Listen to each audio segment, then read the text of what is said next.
Mochi Health is here to help you start your weight loss journey with caring, personalized support. Meet one-on-one with board-certified obesity doctors and registered dietitians who truly listen and understand your unique needs.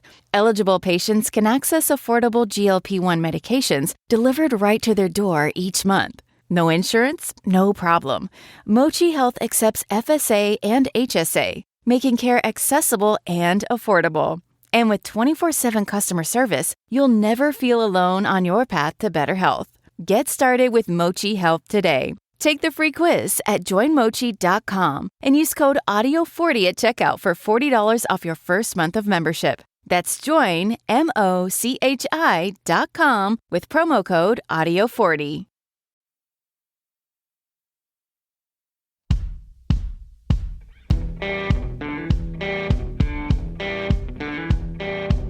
I'm Brett. And I'm Alice. And we are the Prosecutors.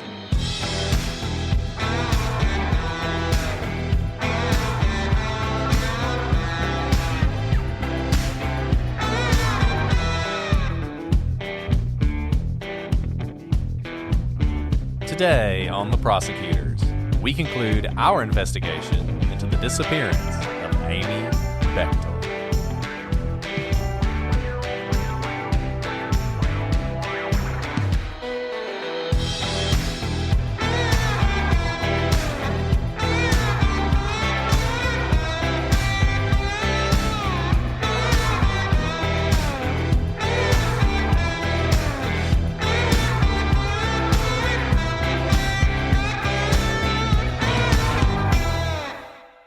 Hello, everybody, and welcome to this episode of The Prosecutors. I'm Brett, and I'm joined, as always, with my extraordinary co-host, Alice. Alliterative from last time. I think it was enigmatic. Now it's extraordinary. It was enigmatic. It was. Now you're extraordinary. I think I've used extraordinary before, but it fits you so well, I've decided just to stick with it. Oh, that's so kind. Well, I'm really glad to be back because, man, when we left off yesterday, I just couldn't believe how little evidence there was. And unfortunately, I think we haven't discovered more evidence between yesterday and today, but there is a lot more to discuss. No, we don't have a whole lot of evidence to add, unfortunately. This is a case that just startling. I mean, it's shocking, amazing, really, how little evidence there is in this case. And I keep hoping we're wrong about that. I'm hoping people are, getting mad, even as we say it, and thinking, there's so much more evidence, and why aren't you talking about this? And they're emailing us. But if that's the case, we look forward to sharing that with the world, because up to this point, there doesn't seem like there's been a lot. But as Alice said, today we're going to continue looking into the investigation of Amy Bechtel.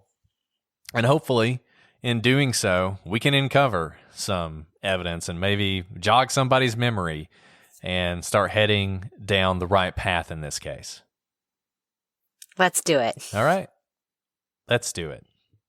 So at 10:30, Steve calls the sheriff's office, and he leaves that sort of unusual message, or doesn't leave it. He speaks to somebody, and that's what he says. Now, everything Steve's done up to this point strikes me as a concerned husband. So I just want to say, I don't think he was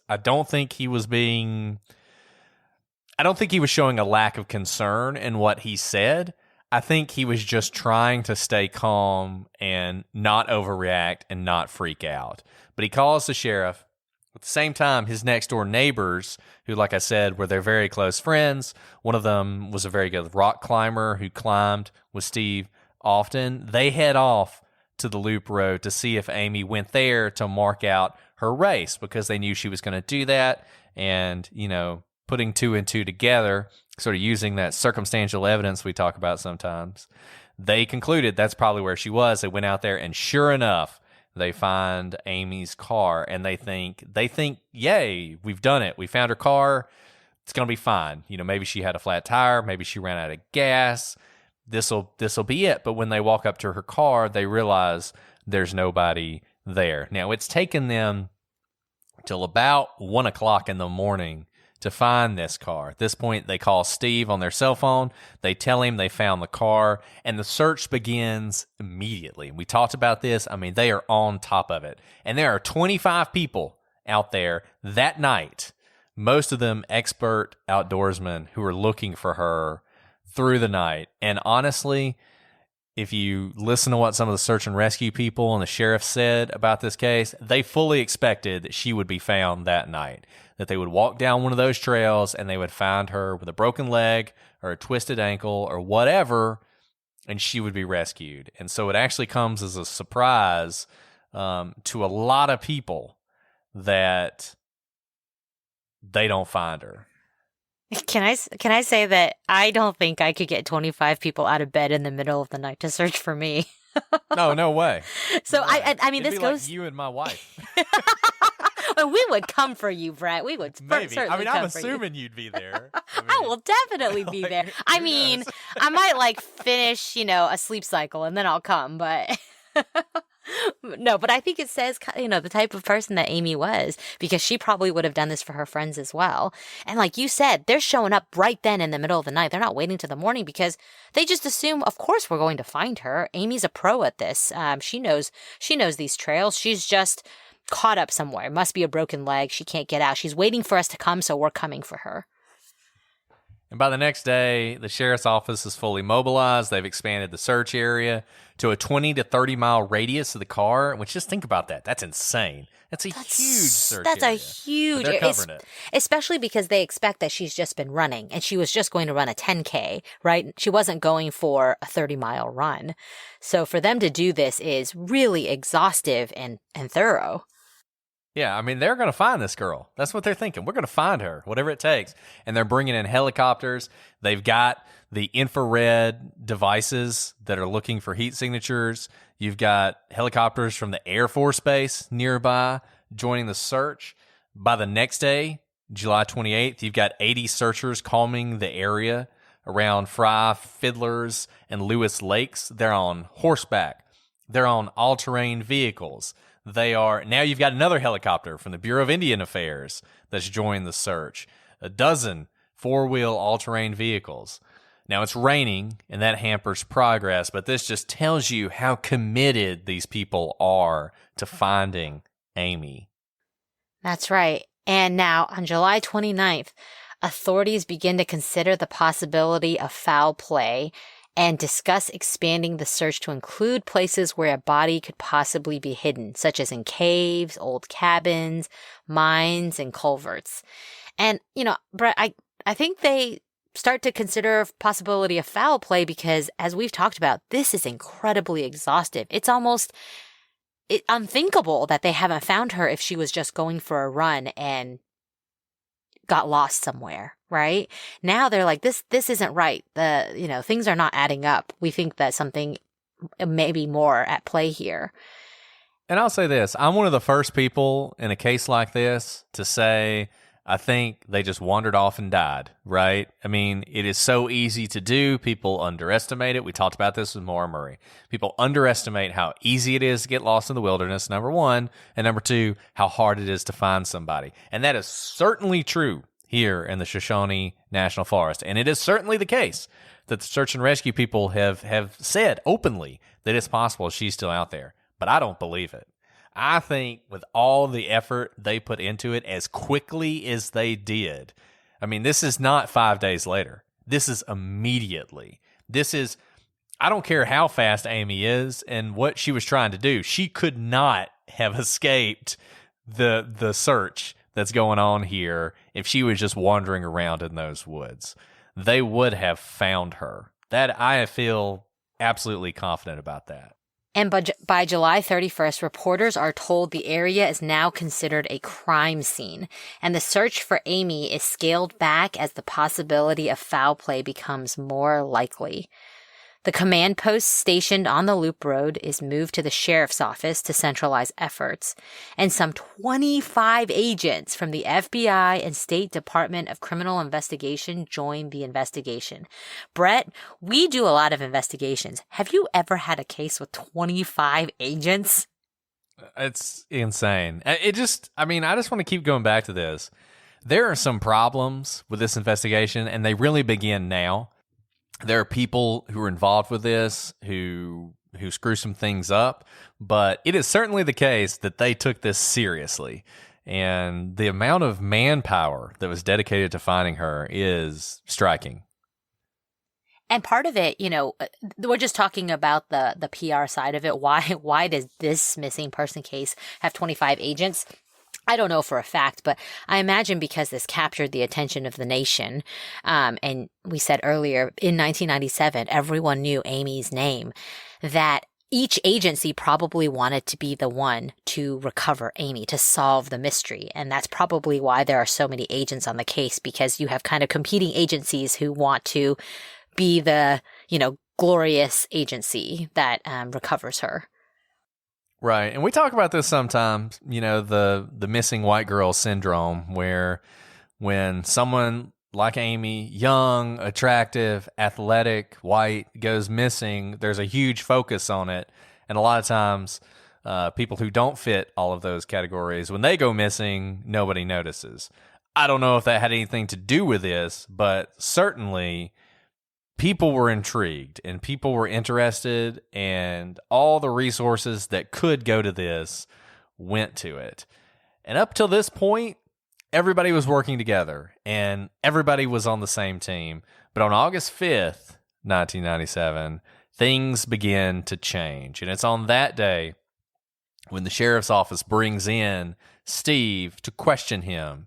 This is not unusual. We've talked about this before. The husband's always the first person you have to eliminate. And so you have to bring them in, and you won't talk about everything. And even if you don't think they're a suspect, they may have information that even they don't realize they have. He might have known something about Amy's movements that day that could have been helpful, her habits, anything.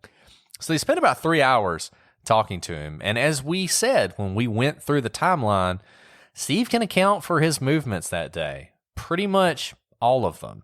And he has people, lots of different people, who can confirm his alibi. And he says, look, my wife and I were happy. We were newlyweds. We had come here to live our dream. And that's when something very strange happens. It's not that strange, but I question this tactic in this circumstance. An officer comes in with a thick folder of papers. And as reported by Runners Magazine, which has a fantastic story on this, we'll link to it on the website. You totally should read it.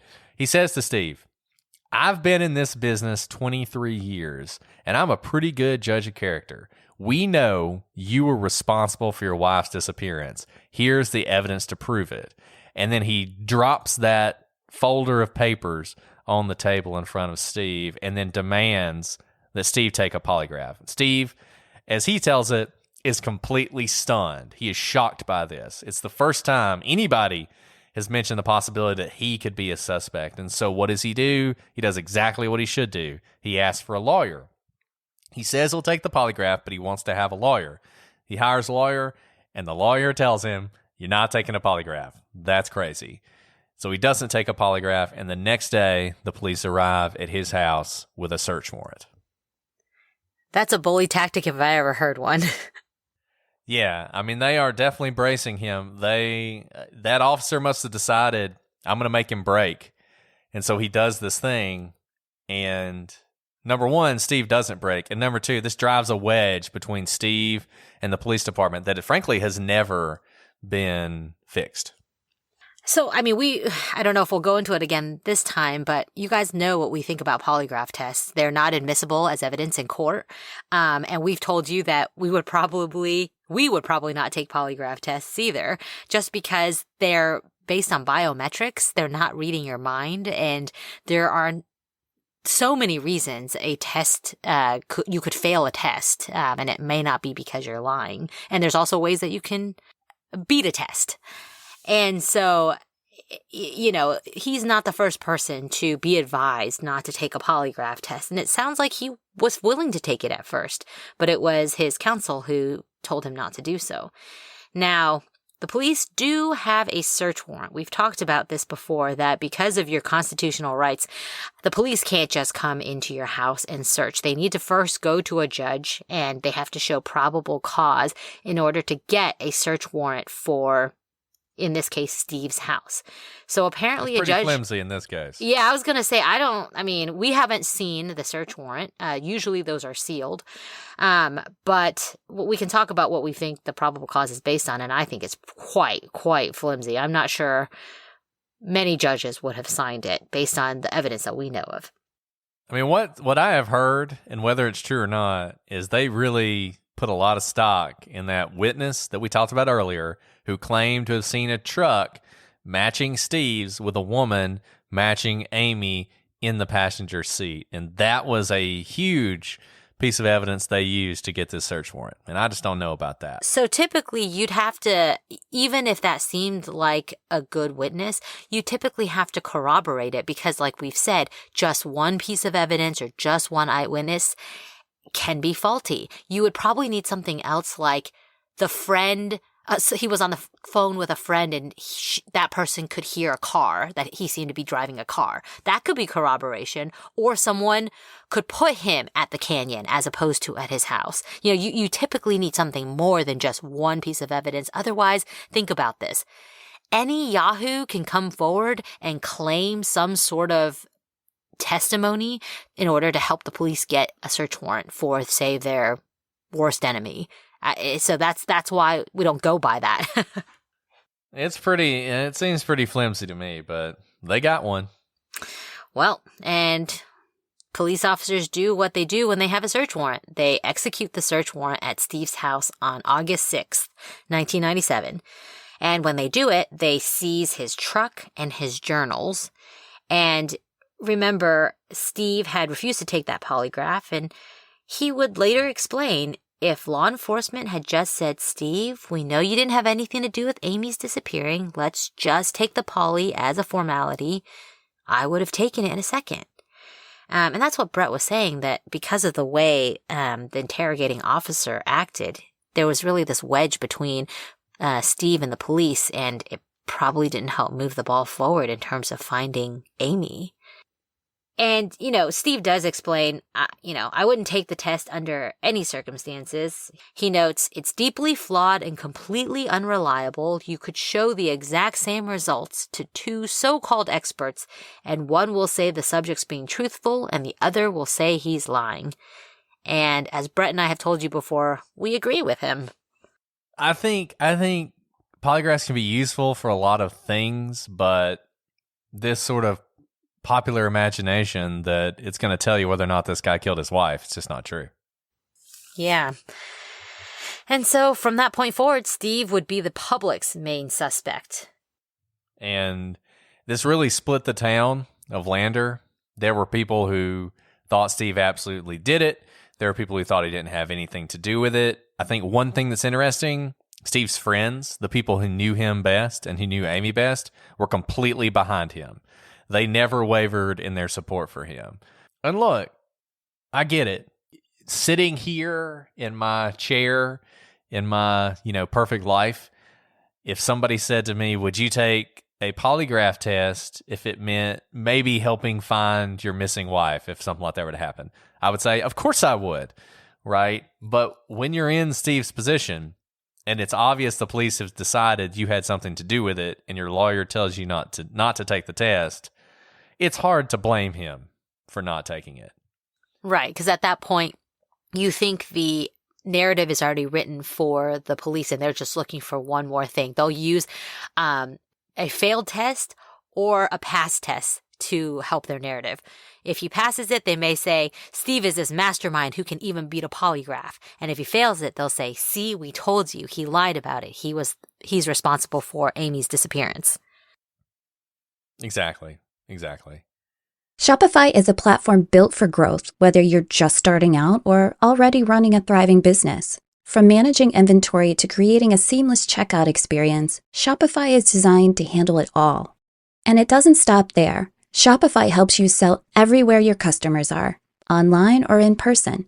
It's the ultimate tool for turning big dreams into big wins. Sign up for your $1 per month trial period at shopify.com/OPP. So they do this search by August 20th. The sheriff's saying they didn't really find anything, that much of the evidence they collected would only be used in case they needed to identify a body. They did find some journals, and we'll talk about those in a second, but otherwise, not much from that. On August 23rd, the weirdest thing that happens in this case happens. Pictures are requested from NASA, from the Russian space station Mir, who apparently informs NASA. I mean, this just tells you how far and wide this story got. NASA, or the Mir space station, and query why they were doing this, was apparently attempting to take pictures of this area, the Burnt Gulch Loop Road area, that day. And so somebody decided, hey, they might have photos that would be helpful of Amy. Unfortunately, it turns out it was too cloudy that day for the photos to actually be useful. But, I mean, it's the only time I've ever seen that in a case. I can promise you, if I go missing, NASA's not going to be helping. Right. Yeah. I mean, I'm not important enough. Crazy fast. Oh, that's not true. That's not true. But I mean, you're right, though. These are incredible lengths. I don't know of an investigation to go to all these lengths. Right. I know. It's just insane. So by September 28th, that's when the 10K was supposed to be held, the one that Amy was mapping out. They hold it as a way to, continue interest in her case. Investigators thought they might have had a lead. They had heard of a gentleman who allegedly had been possibly stalking Amy before this happened and before she moved to Lander. But unfortunately, he was in jail at the time. So that's a really good alibi when you're in jail. That's a really good one. Then fast forward. I mean, that's 1997. Fast forward all the way to 2003, and we have really the only piece of maybe evidence that's ever really found, and that's a Timex Iron Man digital watch. It was discovered by a doctor hiking in the area, and he turned it into police. The watch was similar to a watch Bechtel owned at the time of her disappearance, but unfortunately law enforcement was unable to determine whether or not the watch belonged to her. And frankly, I bet everybody in Lander had a Timex Iron Man digital watch. I mean, these are all outdoorsmen. These are all people who would have that kind of watch. So I just don't know how helpful even that is. And the search for Amy has continued for years and years and years. At one point, the reward for her grew to hundreds of thousands of dollars. Eventually, her family dedicated that to some scholarships, and Amy's never been found. I really can't believe that we have so little evidence in this case despite all of that investigation. I think it's the least reward for the most effort I've seen in any of these cases, and that you're going to see. Like we said, usually what you see in these cases is people don't realize it's serious until it's too late. The searches aren't organized until it's too late. When they are organized, they're not really big enough to cover the amount of territory they have to cover, and they're made up of people who have no idea what they're doing, and that's just not the case here. Right. So that's the timeline. We can move on to some of the unusual aspects in this case, and I'll start with the first one, which is just crazy. Yeah, and I was going to say there are some weird aspects of this case for sure. This one's totally weird to me. This just shows you how small a world it is. It gives me chills. I don't like this particular unusual aspect. It's too scary for me. Yeah. So let's talk about Carrie Swenson. So Carrie Swenson, like Amy, was a world-class athlete. In fact, she was a world champion biathlon. And she was kidnapped on a training run, not unlike what we're talking about here in 1984, by two Montana survivalists, Don and Dan Nichols, father and son.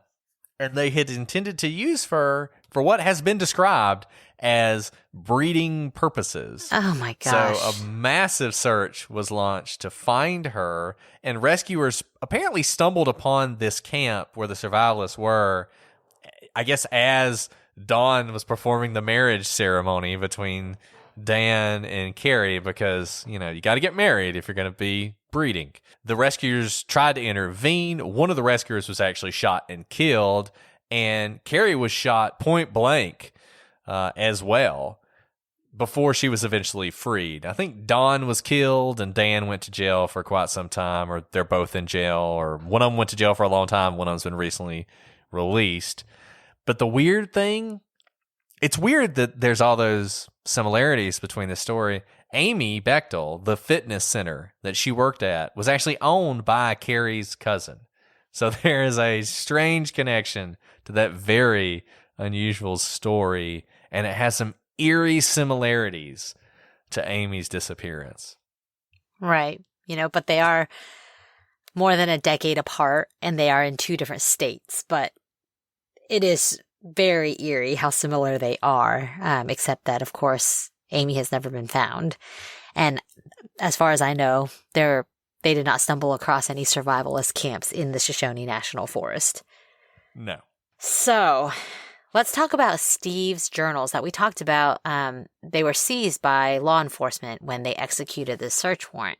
So we don't have access to Steve's journals. They've never been released to the public, and only select excerpts are available. And the journals stretched all the way back to his high school days. So he's a journaler, and people who journal, I mean, that's what you do. You keep a record of everything. I aspire to be a journaler, but I actually am terrible at it. Yeah. Me too. If you got my journals, you would not know what happened day to day for sure.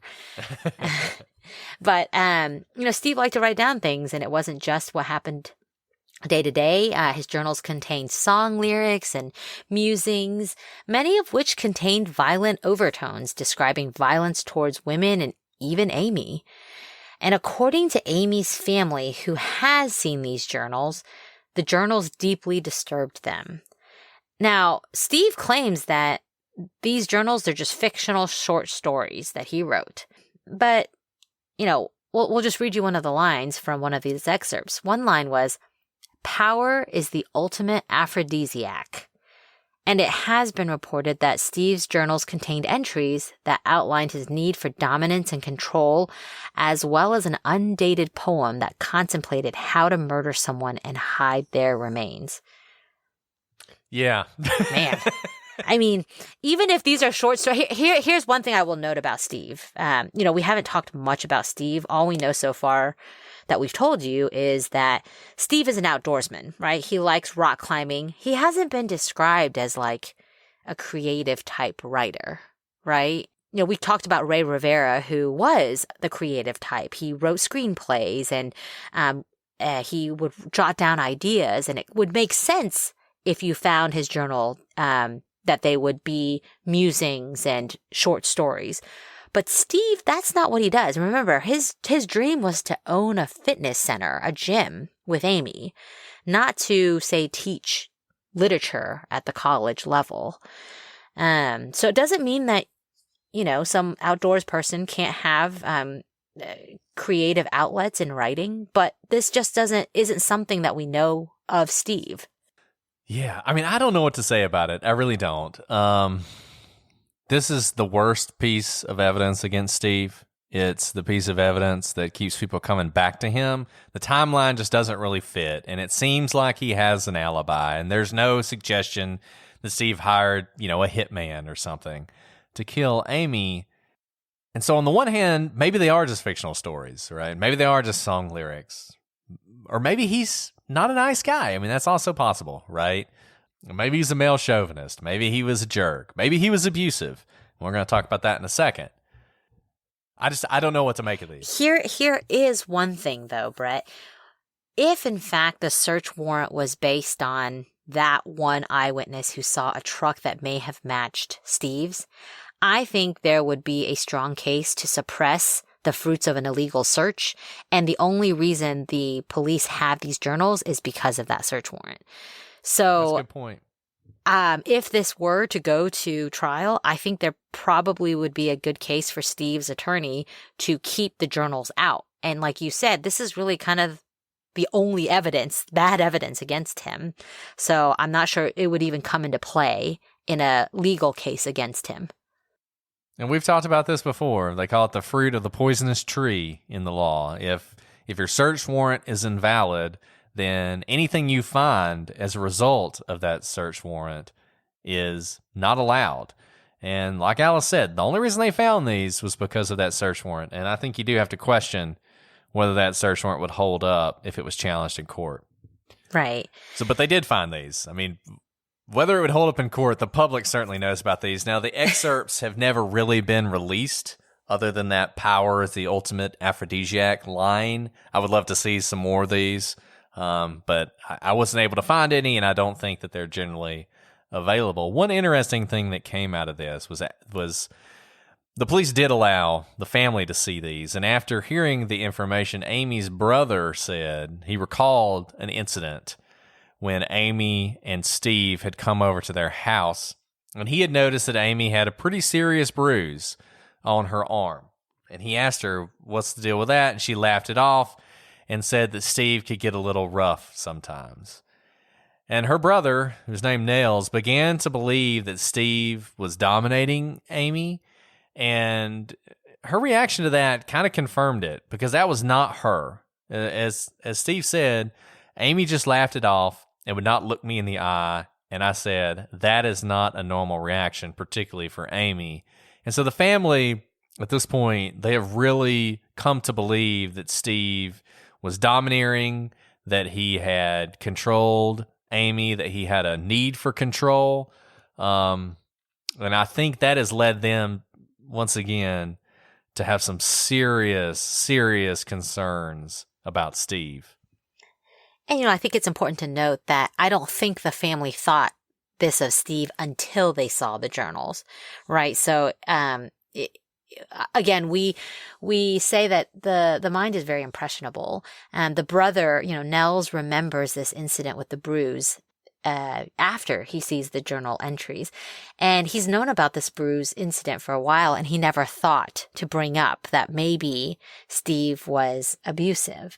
So, how much stock you put into this, I think it really just depends, because you start fitting a narrative based on what evidence you have before you.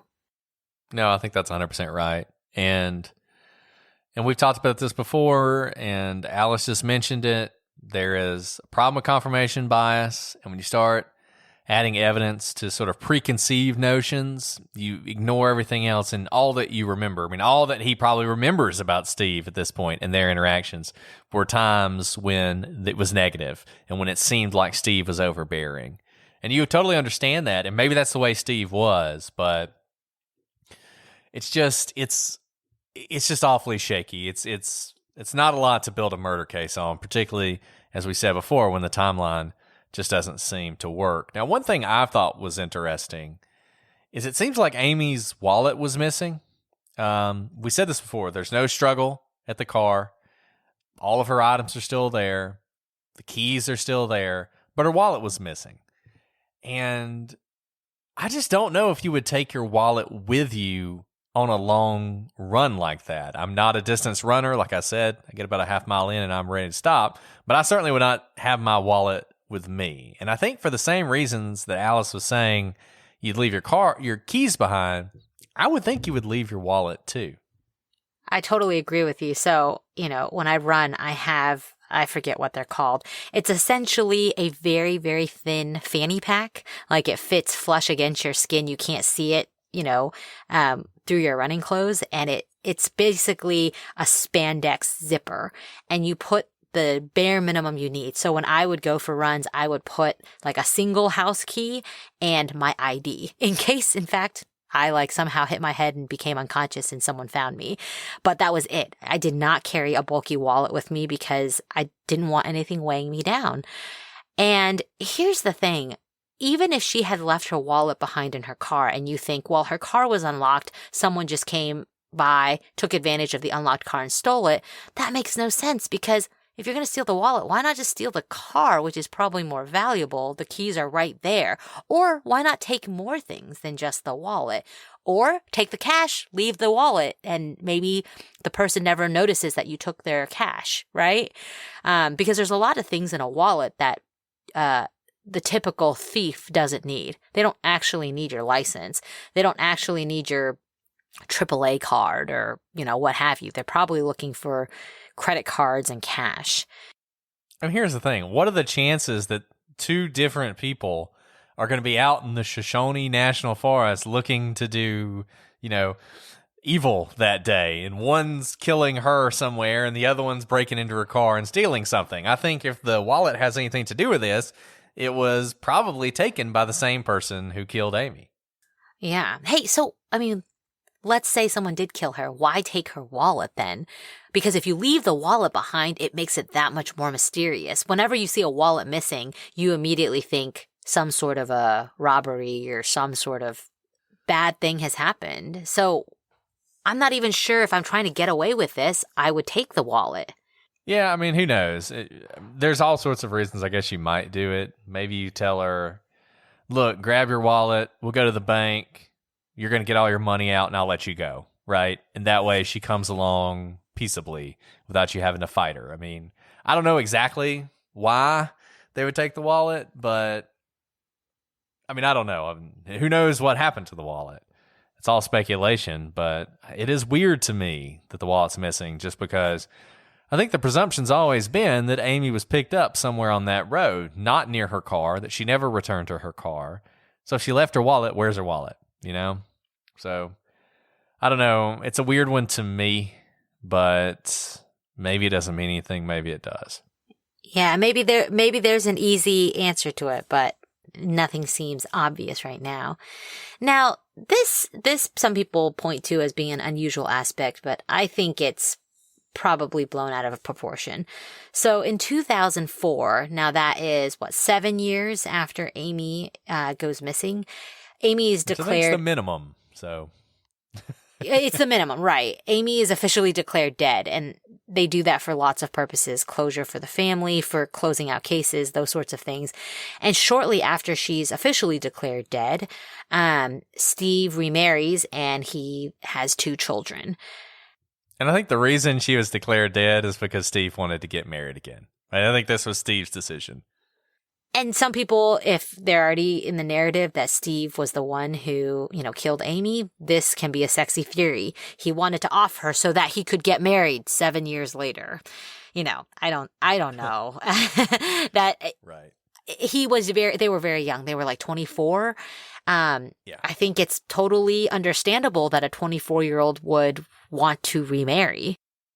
And what's Steve supposed to do at this point?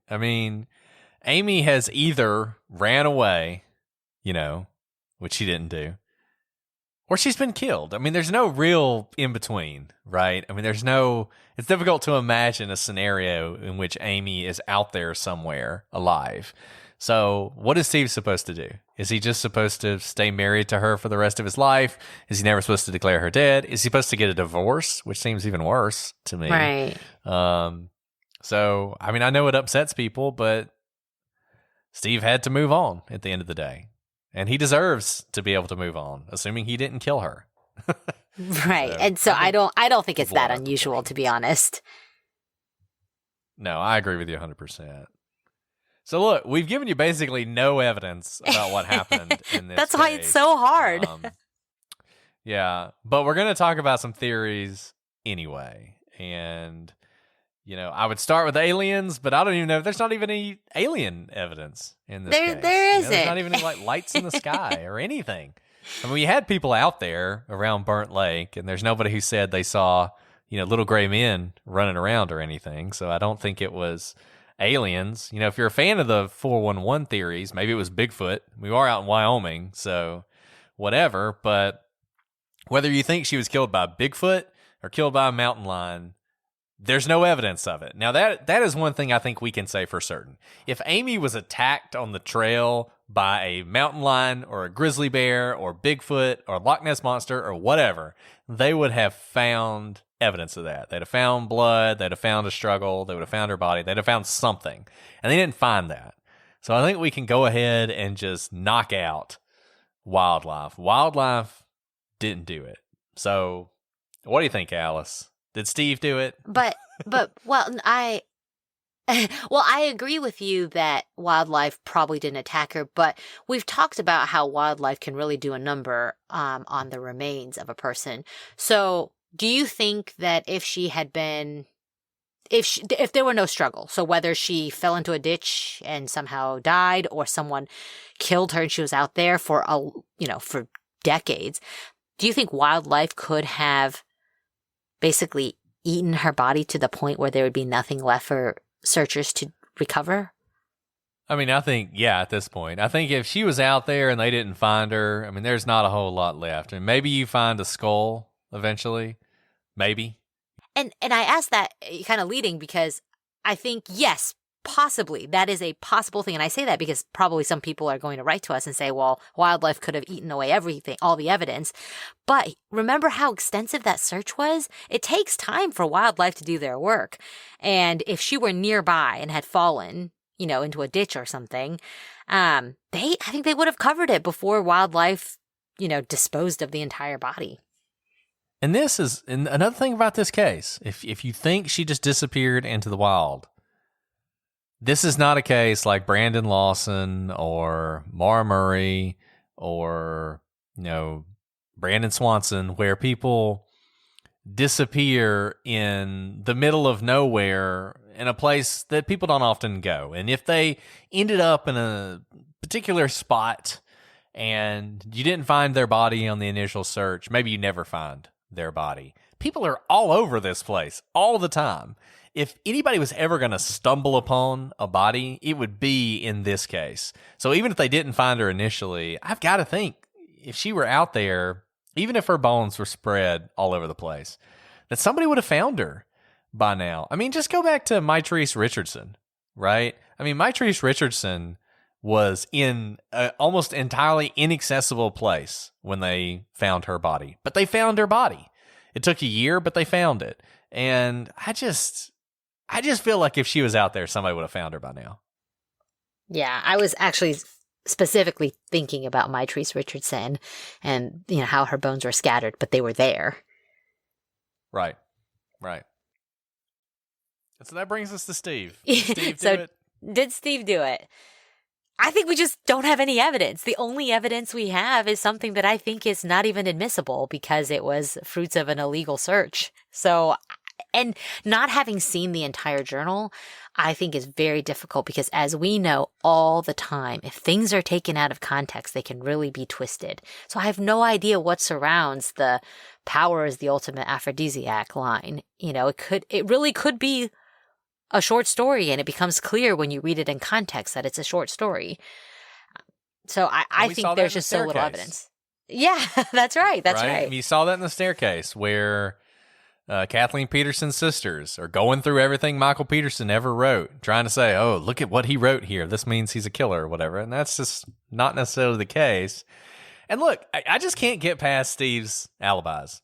Everybody in the world is an alibi for Steve. And there are people who say, well, he was a member of the rock climbing community, and those people are really tight, and they cover for each other. Like, whatever. Nobody, ordinary I don't think they're people do not cover for murderers. Okay? And here's the thing. Amy's part of that community. They also love Amy. Remember her 25 friends who showed up at 1 a.m. to search for her? So it's not like everyone loved Steve and hated Amy. They loved both of them. Right. That's absolutely right. And if those same people who were out there in the middle of the night searching for Amy say, Steve was with me rock climbing, or Steve was at home refusing my pizza invitation, or Steve was on the phone with me, that's what Steve was doing. And the idea that Steve could pull off this murder and dispose of Amy's body in a way that it was never found, despite all this scrutiny, it just doesn't make sense. The only way it would work is if he did it in the morning, and the whole trip to the rock climbing wall was really, he was going to dispose of her body and then do that and have the perfect alibi. But we just know that didn't happen because people saw Amy all over the place. So I just don't know how it could be Steve. And if you're somebody who thinks it's Steve, I want you to email in and explain to us how it's Steve. I want you to tell me how it could be Steve that did this, because frankly, I don't see it. I don't see it, and I want to see it. So I don't want to see it, but it would be nice to have Steve as a viable suspect, but he's just not. He's just not. Yeah, based on the evidence and the timeline and his alibi and others who are able to corroborate his alibi, it's hard to see without some, completely scene-altering evidence how Steve is the killer. So the last theory we have, and I think it's a good one, though whenever you start pointing to serial killers, it's a little weird because it just feels a little too sensational. But that's a gentleman, and I won't call him a gentleman, scumbag, named Dale Wayne Eaton. And Dale Wayne Eaton is thought by most people to be the Great Basin Killer. He was a serial killer who was active in the area at the time and is most likely responsible for the murders of at least 9 women in Colorado, Wyoming, Utah, and Nevada between 1983 and 1997. So right after Amy went missing, and before Dale Wayne Eaton, anybody knew who he was, his brother told the police that he and Dale would often camp in the Burnt Gulch area. And that his brother was there around the time that Amy went missing. So that happens, and he says that, and the police write it down somewhere, but they don't think a lot of it. Well, a month after Amy goes missing, Eaton tries to kidnap a family that had stopped for car trouble. So he basically, and this is kind of a great story when you read it, he kidnaps these people, and he's in the back seat, and I think he pulls out a gun or something, and he's trying to kidnap them, and then basically the wife like wrecks the car, and then they just beat the crap out of him, right? And he gets arrested. And while he's arrested, people realize there's some DNA test or fingerprinting or whatnot, and they realize that he killed, raped, and murdered a young lady named Lisa Marie Kimmel in 1988. Kimmel was killed while driving through Wyoming, and her body was found in a river. And eventually, this is crazy, Eaton had buried her car on his property. So that's what her car was buried. It's just, I don't know. How the heck do you bury a car? So he was convicted. He's been on death row. He's kind of been off and on death row because he keeps getting new appeals that vacate his death sentence. Investigators have talked to him. They kind of feel like if his death sentence ever becomes more solid, that he'll have a reason to talk to them, and maybe he would admit to this. But so far, his position has been he's not going to talk to the cops about anything. So he's a good suspect. If he was in the area and he's a murderer, he's a good suspect. He's a really good suspect. Like you said, typically serial killer theories, I think, are just so sensational that they probably are not real.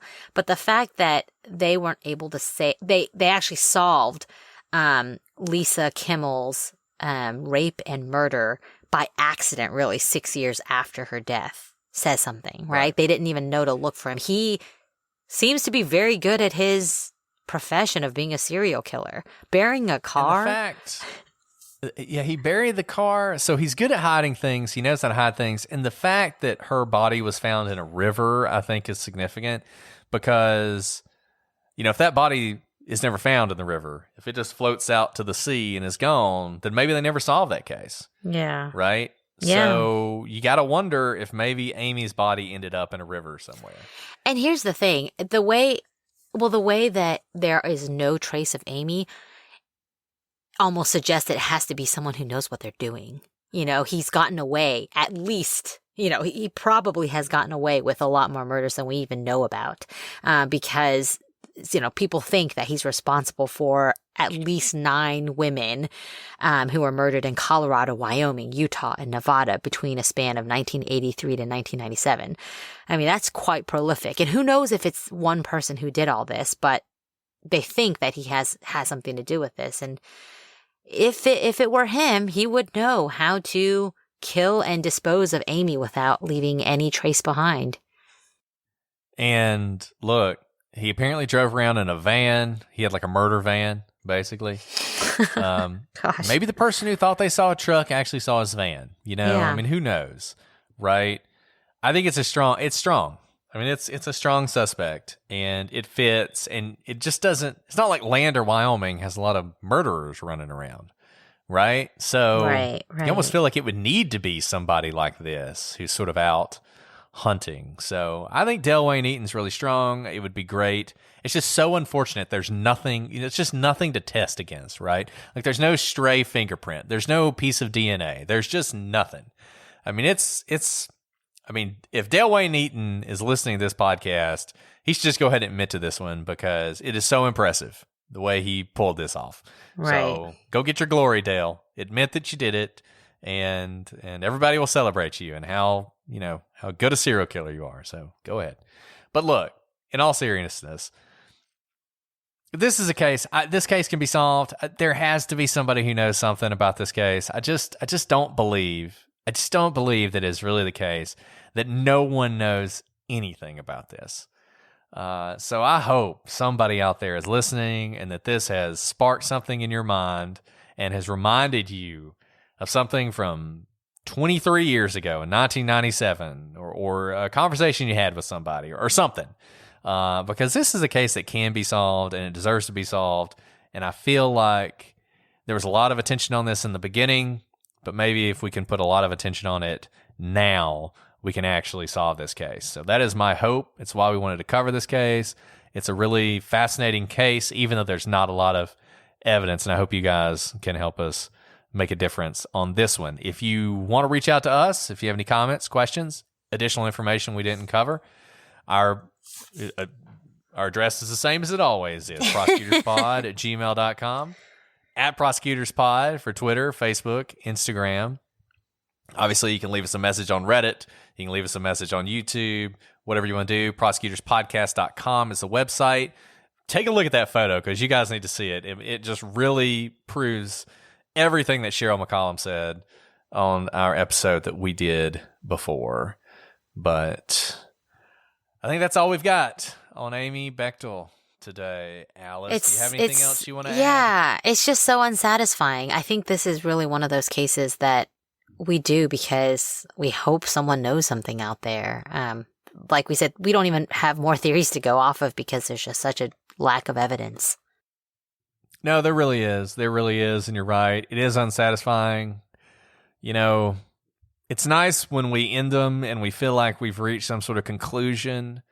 That is just not the case here. It's not the case here, and it's been something that her family's been struggling with, I know. And look, I mean, I know Steve's moved on, and he's got 2 beautiful children, and I always think about that, how weird that must be. And Steve talks about this, too, in some of the interviews he did, that, if Amy had never been killed, if she had not been killed, his entire life would be different. And, he wouldn't have the 2 kids that he has. And that's got to mess with your head, But everybody deserves to know what happened in this case. But Brett, I will end on one possible note of hope. After almost all of our episodes, someone will reach out and say something along the lines of, here's something you didn't know before.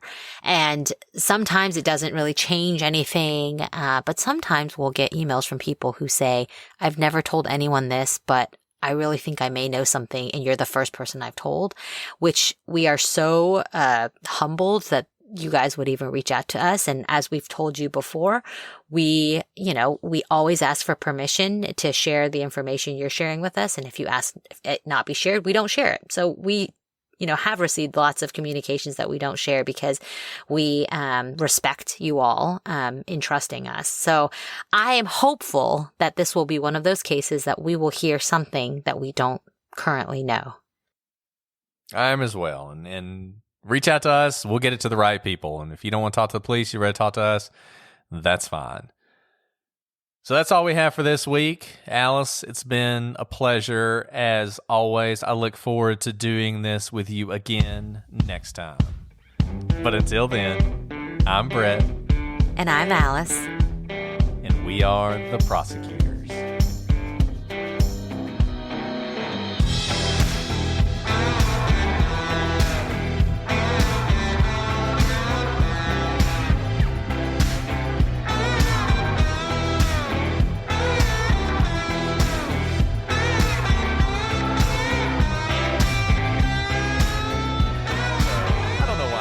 I was going to say, is this your way of saying that I might get murdered and then you can really shine?